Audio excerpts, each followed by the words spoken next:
Bulgaria and Romania entered the European Union in 2007, but for 7 years Bulgarian and Romanian citizens still faced work limitations when seeking for jobs in the UK. 1st January 2014, the UK government lifted these last restrictions, and Bulgarian Romanians are now entitled to claim the same benefits and NHS care as any other European Union citizen in the UK. This has created an ongoing political debate about the impact of potential large-scale immigration, and it has led to an exaggerated media coverage which portrays Bulgarians and Romanians as benefit scroungers and criminals. What is the reason behind this representation, and how is it affecting the many Bulgarian students studying in the UK? This is what WikiLeek is going to uncover this week. We spoke with 2 Bulgarian students and a recently graduated Bulgarian who is now working in a multinational bank in the UK. But what is actually their experience as Bulgarian citizens living in the UK? I've lived in the UK since 2000, so I've been a long time in the UK. I've been through all the stages of education. I've been doing GCSEs, I've been doing A-levels, and now I'm at Cardiff University doing computer science.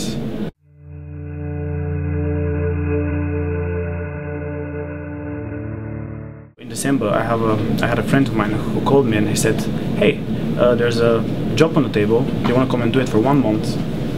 Lots of money. It's to do with your degree, computer science. It would be nice to have it there." And he's studying with me, same year as me, computer science, same university. And I'm like, "Yeah, I'm up for it. I'll come and do the job."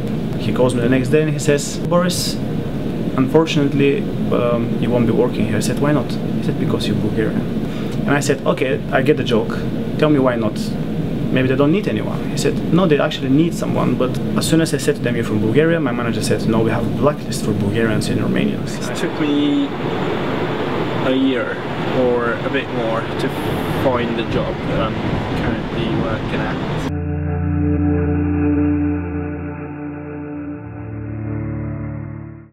It's one of the big banks they work for, so it's not meant to be easy.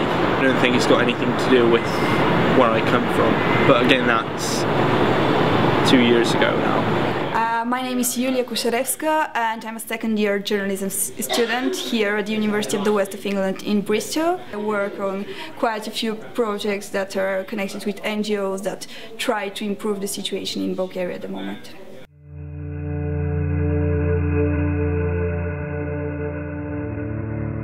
The group for equal student rights for the Bulgarians and Romanian students in the UK was formed in the end of 2013. We had a petition going on, we wrote to different MPs, MEPs, and not only here in the UK but also in Bulgaria and in Romania. However, there are still issues going on. That's why we decided to keep the group, and we were actually quite right, because just in the end of last year some of the loans for Bulgarian and Romanian students were frozen, which led to us taking some actions again. WikiLeek had access to the Freedom of Information request and a petition that asks for clarification or removal of the ruling of loans for Romanian and Bulgarian university students. Even though Student Loans Company Limited pointed out general reasons why student support can be blocked, the actual answer was that the information could not be released because of financial limitations. That doesn't really seem fair. I'm French. I benefit from having low fees. Why would I benefit from it and they can't benefit from it? I think they deserve to be able to afford education like everyone else. If they want to cut immigration, just cut barriers to everybody, I guess. The lift of the work restrictions led to a political debate on whether this will be beneficial for the UK. The British media approached this topic in a very sensationalistic way, which can misinform the British readers, as many are not familiar with these two cultures. Are you familiar with Bulgaria and Romania? Would you be able to point them out on the map? No. Where is it? Bulgaria here? Almost. No. No. I thought it was Central Europe, I could be wrong. Yeah, you're pretty close. That's Romania and that's Bulgaria there, so. I believe these two are Romania and Bulgaria. Oh, well done. Yes. You're the first one to get it right. But what has led to this kind of media coverage, and what are the political interests behind it? Cardiff University media researcher John Jewell and European Studies researcher Paul Furlong answer these questions. I think it falls into a very familiar pattern about the way that the British tabloid press, or the British right-wing tabloid press anyway, has portrayed foreigners in general.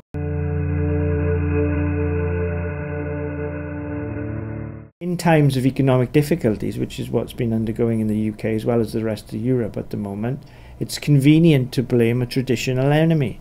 Now, the Romanians, unfortunately, are this month's cause célèbre as far as that is concerned, because you can shift responsibility away from your own shortcomings and onto, you know, a defenceless foreigner who, and this is vital, doesn't have the platform to answer back.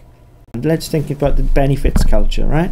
People's perception of immigration, of asylum, and of benefit fraud is significantly different to the actual reality, so that you can pump out these stories week after week about floods of immigrants coming in and floods of Bulgarians, Romanians coming over without any resort to statistical evidence. But public perception will be that this is actually occurring.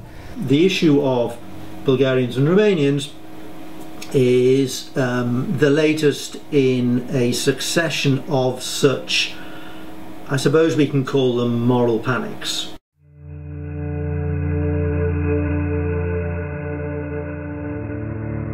As far as I'm aware, this debate is going on in other Western European countries as significantly as it's going on in the UK. That's not so much, it seems to me, about the way in which political parties respond, but the way in which the media respond. And the way in which the media respond in the UK is a whole different story.